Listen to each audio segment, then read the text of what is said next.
September yang merupakan bulan kesedaran sindrom ovary polycystic atau lazimnya disebut PCOS ataupun PCOS. Ramai wanita di luar sana yang mungkin tidak menyedari mengalaminya ataupun ketika ini sedang mengalami PCOS ini dalam masa yang sama, selain daripada rawatan dan juga kaedah diagnos yang kita bincangkan dan masalah-masalah lain yang berkaitan susulan daripada PCOS ini, antara lain yang paling penting adalah sokongan moral kepada mereka yang mengalami PCOS. Kita nak bercakap mengenainya terus bersama Dr. Rohani Effendi. Sejak tadi kita dah bercakap dengan Dr. Rohani. Dr. Rohani bercakap mengenai sokongan moral itu sendiri, kerana kita tahulah mereka yang mengalami PCOS ini kadang-kadang ada tekanan yang tersendiri. Selain daripada masalah berat badan, kadang-kadang orang sekeliling tak faham kenapa mereka tak boleh turunkan berat badan seperti orang lain. Tapi bagaimana kita nak kaitkan mereka yang mengalami PCOS atau PCOS ini dengan gangguan emosi seperti kegelisahan, kemurungan, sejauh mana tahap keseriusan mereka yang mengalami PCOS ini dengan keadaan murung dan sebagainya? Sebenarnya kalau pesakit PCOS yang datang yang saya memang tak terkejut lah mengalami masalah psikologi, sebab dah menjadi fikrah wanita, dia memang sentiasa nak kelihatan cantik, nak mendapatkan zuriat. Jadi bila keadaan PCOS ni, dia akan menyebabkan pesakit berkenaan rasa cenderung untuk murung dan sedih. So saya rasa dalam keadaan macam ni, yang paling penting sekali adalah sokongan daripada keluarga ataupun pasangan hidup kalau yang sudah berkahwin, kawan-kawan sekeliling. Lagi satu yang penting, mungkinlah kita perlu, macam bulan ni kita ialah PCOS Awareness Month. Inilah masanya untuk rakyat Malaysia semua memang aware of this condition, supaya mereka lebih fahamlah keadaan. Kalau tidak, mesti mungkin kawan-kawan kata nak kurus badan tapi tak kurus pun, tapi sebenarnya kena faham sebenarnya mereka mengalami metabolisme yang lagi rendah, memang sukar untuk kurangkan berat badan. Kalau kita sebagai kawan-kawan ataupun keluarga kepada pesakit PCOS ni pula, kita kena bagi mereka sokongan moral, dan juga kalau nampak keadaan dia nampak macam lain, sesuai bawa jumpa dengan doktor lah, dan doktor boleh rujuk kepada sokongan sosial, ataupun yang paling teruk kalau perlu doktor psikiatri untuk assessment, kita perlu buat demikian. Tak boleh biarkan sahaja, sebab tak nak bagi dia makin teruk lah. Doktor, dalam kita bercakap berkenaan dengan September yang merupakan bulan kesedaran sindrom ovary polycystic ini, bagaimana doktor melihat kesedaran PCOS ini dalam kalangan rakyat Malaysia itu sendiri? Saya rasa alhamdulillah sekarang dengan media sosial ni saya nampak lebih ramai yang aware dengan PCOS. Sebab kalau kita lihat dekat social media pun sekarang, kalau we have a lot of macam support group on Facebook kan, ada pula Facebook group PCOS contohnya. Jadi secara tak langsung orang yang mengalami PCOS tu lebih ada rasa macam sokongan lah. Tapi pengaruh media sosial tu sangat penting lah untuk create awareness among Malaysian society. Kepada mereka yang menonton kita mungkin sedar, saya mengalami PCOS tapi tak pernah mendapatkan rawatan. Sebenarnya seberapa segera mereka perlu mendapatkan rawatan apabila mereka sedar mereka ada tanda-tanda ni, doktor? Sebenarnya PCOS ni tidaklah serius yang menyebabkan contohnya kematian ke apa, tapi it's good lah kalau mereka jumpa dengan doktor lebih awal, supaya lebih awal treatment boleh diberikan kepada mereka dan boleh kontrol dia punya simptom, so that pesakit tak adalah perlu suffer lebih lama dengan PCOS ni. Pesakit tu tak perlu takut jumpa dengan doktor, sebab doktor akan bagi sokongan moral dan ubat yang advice yang sesuai lah untuk mereka. Doktor, kita juga nak tahulah, bolehkah masalah PCOS ini memberi kesan kepada kesihatan lain kepada penghidapnya?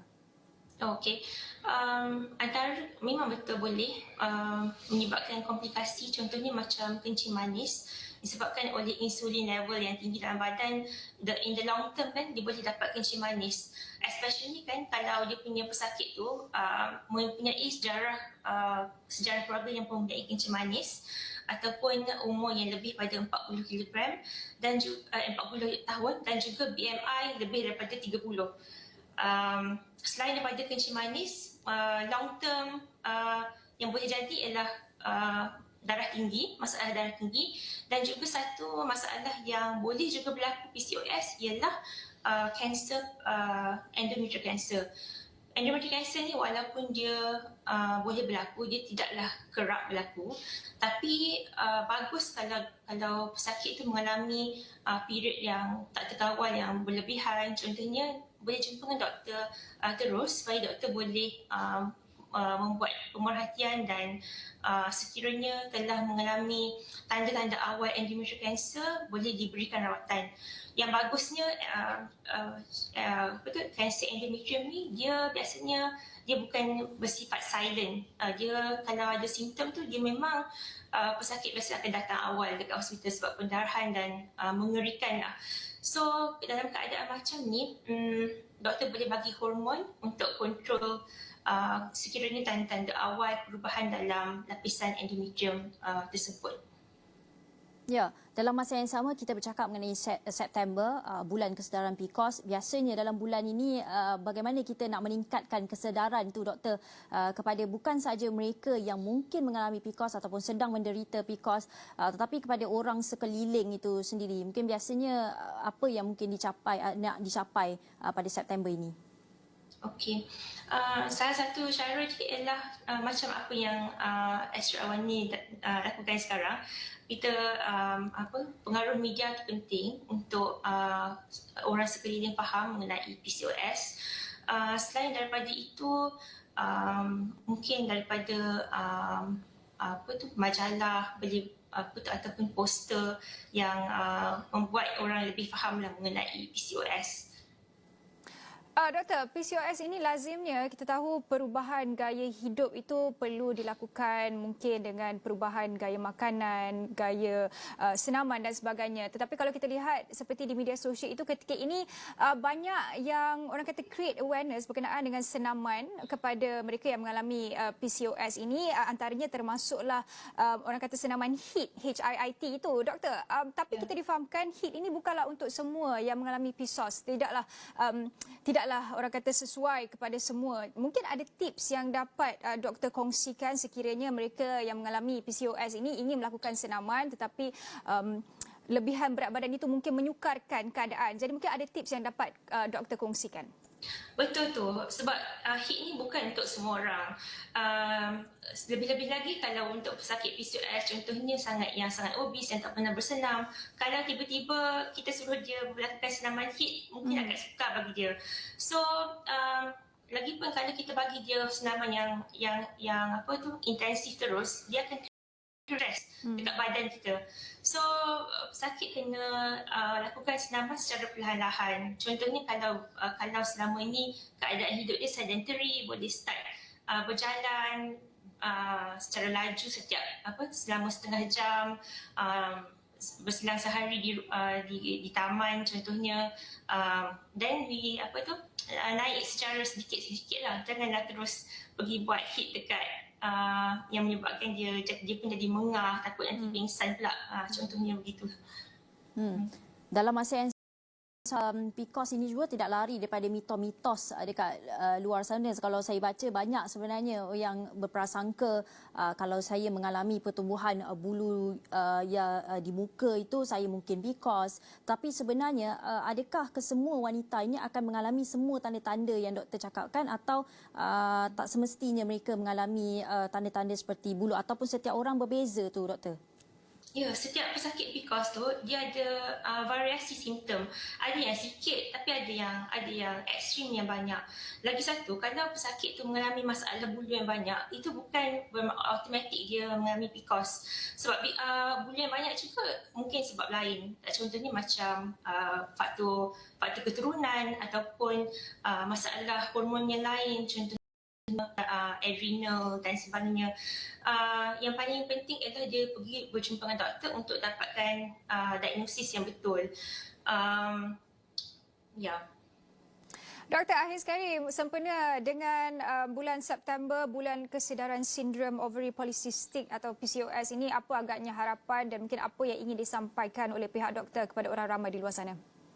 Okay, harapan saya supaya lebih banyak maklumat yang ada yang di media sosial, contohnya supaya pesakit boleh faham lebih detail pasal PCOS, dan juga kita perlu fight against all the misconceptions, sebab ada juga dekat media sosial, contohnya bila kita orang tak teratur, adalah orang yang mengambil kesempatan dalam keadaan ini dan try to jual produk-produk yang sebenarnya tidak membantu pun untuk menyelesaikan masalah.